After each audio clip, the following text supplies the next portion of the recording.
Hello and welcome to another episode of Raman Reasons, where I'll be looking at what happened in the first ODI and also what the Indian girls need to do in the second one at the same venue.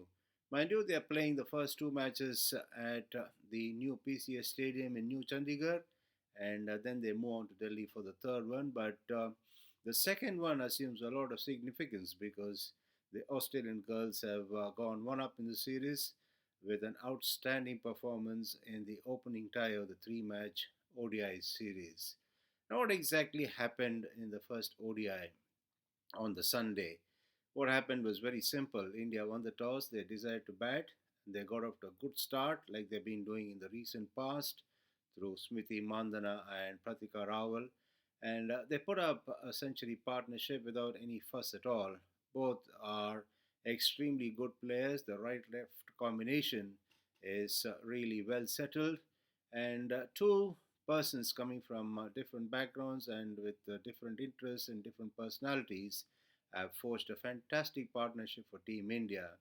Smriti Mandana, the stylish, elegant left-hander, and Pratika Rawal, the prim and proper opener from Delhi, has proved to be an ideal foil for the experienced Smriti Mandana.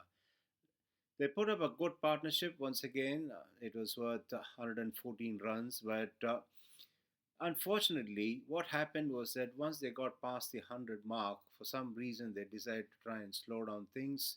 Or the other way of looking at it is that the Australians decided to adopt a semi defensive tactics and then try and frustrate the batters into committing a mistake.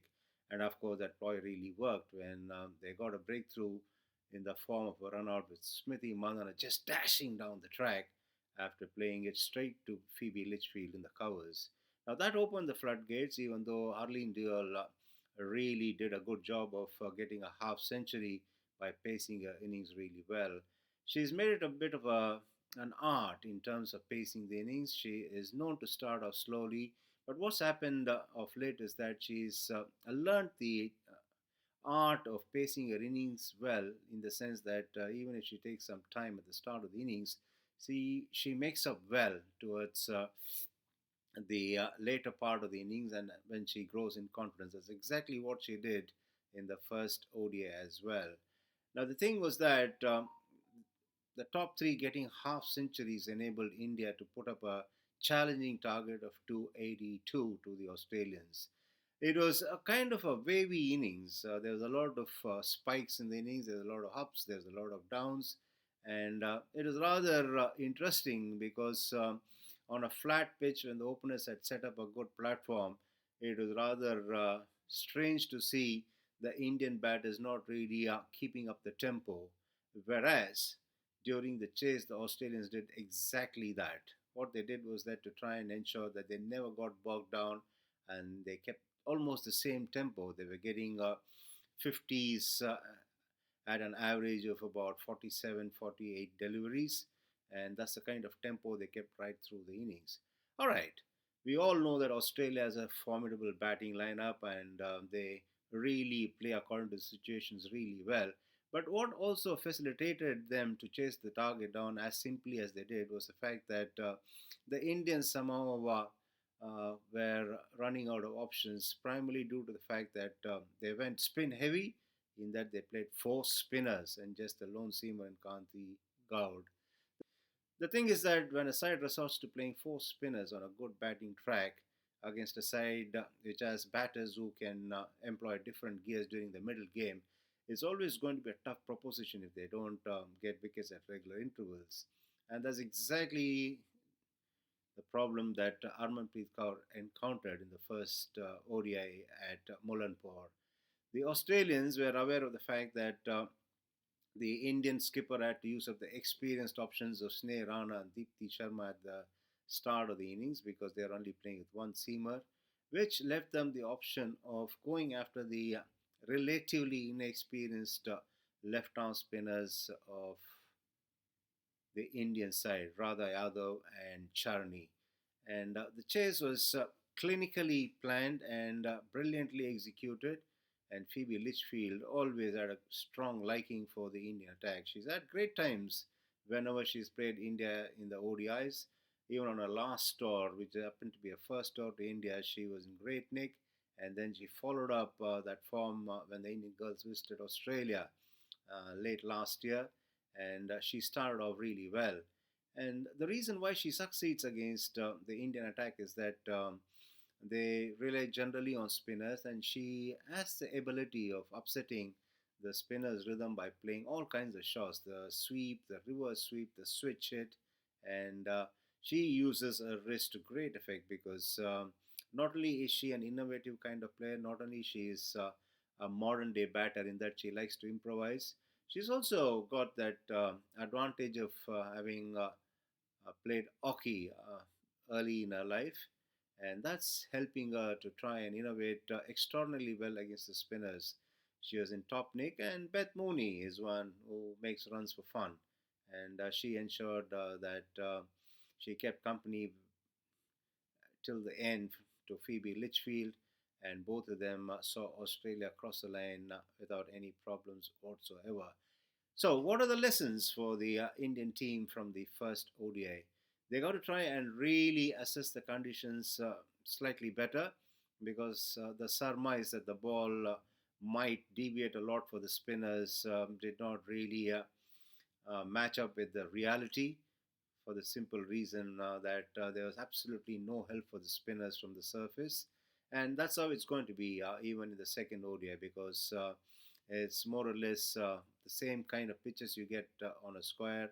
And even if they play on a different surface, it is going to be the same old story of the ball really coming onto the bat nicely, or at least not really deviating much, so that the batters can take their time and decide on how to go about building an innings. And once the assessment of the pitch is done in a different manner, I'm sure that the composition of the final 11 also will be different because the 11 is obviously made based on the assessment of the pitch. And also, there was enough proof in the last game that spinners need to be really on top of their game against the Aussie batters. The other handicap, perhaps, the Indian team management has is that they have spinners, four of them playing, in fact, in the last game, and all of them happen to be left arm spinners or right arm finger spinners.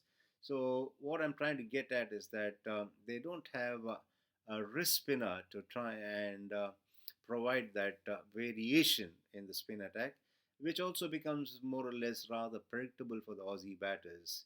And if Team India continues to play four spinners, it's going to be a bit of a problem because they cannot change the tempo of the game. And moreover, if the batters are left to contend with pace from one end and spin from the other end on a regular basis, they got to employ different kind of tactics to get runs, and they also need to have different kind of skill sets to encounter the opposition attack. But that is not to be when you have 40 overs of spin and also one medium pacer. The other thing is that if the medium pacer starts going for runs, then it becomes a big issue.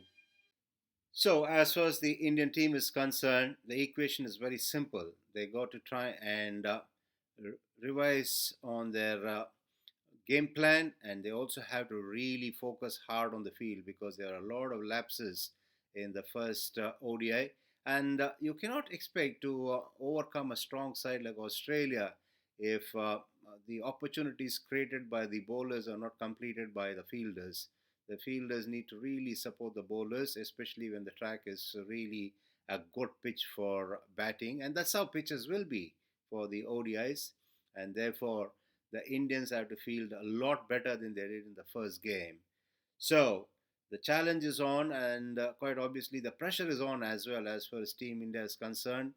They have to win to stay in the series, and they also need to notch up victories here before they start their campaign in the upcoming World Cup because this game, like any other sport or any other aspect of life, is all about confidence, and they need to collectively build up confidence as they get into the World Cup. So, the one way of getting into the World Cup with a lot of confidence is winning against Australia, and in order to do that, they got to really work hard. But if they find a formula to win the series against Australia, that will make the job a lot more easier when they get into the World Cup. So let's wait and see what these girls do in the second ODI. Hopefully, they will rectify a lot of things soon enough and level the series in the second ODI. But as far as Australia is concerned, they have done really well for a side which has not played the ODIs in the recent past. But what has also enabled them to do as well as they've done is the break that they have had, considering that all of them were very busy during the England 100 season. And in fact, all of them have done reasonably well in that format, which meant that they've been in touch with the game right through the England summer. And after that, they took a well earned break and they've recharged their batteries and come out to India and straight away establish their authority. Now, can India put a stop to that? Is what will be the key question as India and Australia face off in the second ODI. Let's wait and see how things pan out. And that's it from me in this particular episode. And as I sign off, like I always do, I like to uh, wish you well and also to request you to stay safe and be good.